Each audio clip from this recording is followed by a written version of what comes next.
Barcelona kembali menghadapi permasalahan yang sama jelang bergulirnya musim kompetisi 2025-2026.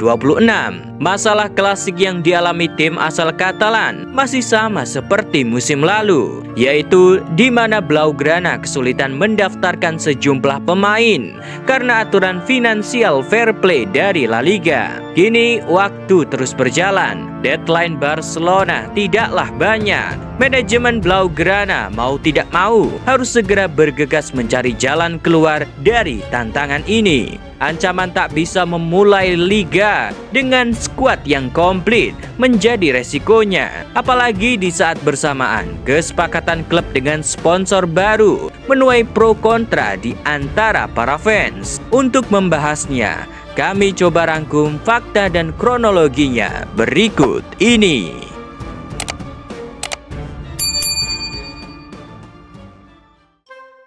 Masalah klasik Barca, pemain baru sulit didaftarkan. Barcelona kembali mengalami masalah yang sama sebagaimana mereka juga mengalaminya di musim lalu. Para pemain baru yang direkrut terancam tak bisa didaftarkan karena terhalang ketiadaan slot gaji pemain di musim depan. Setidaknya sejumlah nama rekrutan baru Blaugrana belum bisa didaftarkan sebagai pemain resmi di La Liga musim depan. Mereka adalah kiper muda Juan Garcia dan ex-bintang Manchester United Marcus Rashford. Keduanya didatangkan untuk menguatkan tim utama, tetapi status mereka belum sah secara administrasi berdasarkan regulasi La Liga. Bahkan nama lain yang juga masuk dalam daftar ini adalah kiper senior Szczesny yang faktanya telah bergabung dengan Blaugrana sejak musim lalu. Meskipun ex penjaga gawang Arsenal ini telah menekan kontrak baru di Camp Nou, justru karena kontrak baru itulah Szczesny harus melewati proses registrasi ulang sebagai pemain aktif di skuad utama.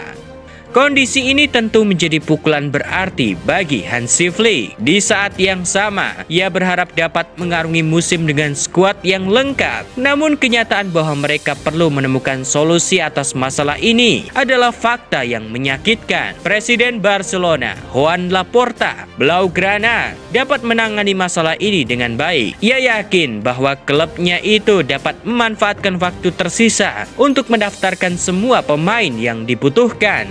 Situasi ini kemudian bertambah rumit seiring keinginan Hansi Flick untuk memberi ruang bagi pemain akademi untuk bermain di skuad utama di musim depan. Berdasarkan laporan dari Mundo Deportivo, kabarnya Flick menginginkan Gerard Martin diorbitkan dari akademi ke tim utama di musim depan. Alhasil bek muda itu juga wajib melalui pendaftaran ulang. Demikian juga yang terjadi pada Rooney, pemain muda yang awalnya direncanakan hanya bermain di tim B. Namun rupanya manajer asal Jerman itu menginginkan Rooney bermain di skuad utama di musim depan. Presiden Joan Laporta mengakui bahwa kondisi ini tidak akan menjadi kendala berarti.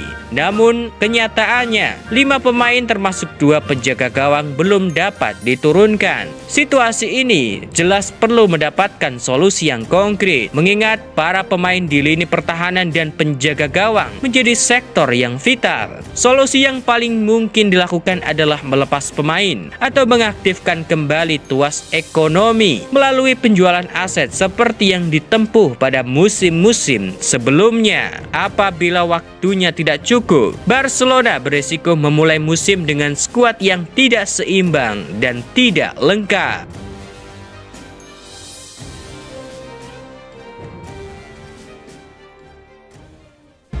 Kesepakatan sponsor baru yang menuai kontroversi.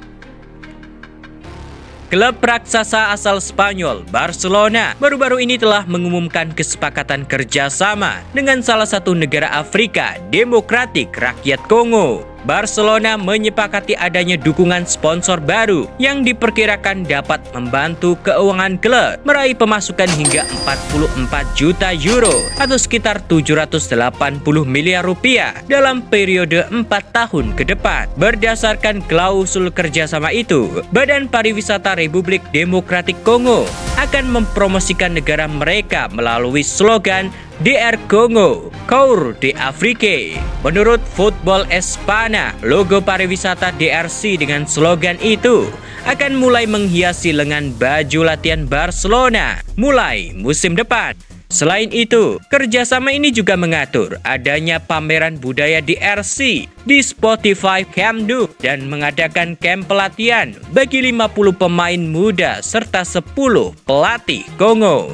DRC sendiri telah menjalin kerjasama serupa dengan AS Monaco dan AC Milan. Menteri Olahraga DRC, Didier Budimbu, menyebut hal ini sebagai strategi untuk meningkatkan citra global negara mereka. Namun, alih-alih menjadi kabar gembira bagi publik Katalan, kesepakatan itu justru mengundang pro kontra di antara para fans. Memang, kesepakatan dana sponsor itu akan berdampak baik bagi keuangan klub yang tengah bangkit dari keterpurukan. Namun, pelibatan kerjasama dengan pemerintah Republik Demokratik Kongo dianggap mengundang pandangan lain yang tak pernah disadari. Menteri Kerjasama Pembangunan Internasional dan Perdagangan Luar Negeri Swedia, Benjamin Dousa, mengkritik keras kesepakatan ini dan menegaskan bahwa bantuan Swedia kepada Kongo seharusnya digunakan untuk kebutuhan dasar seperti makanan, vaksin, dan buku, dan bukan untuk sponsor sepak bola. Data sosial dalam negeri Kongo menyatakan bahwa 73%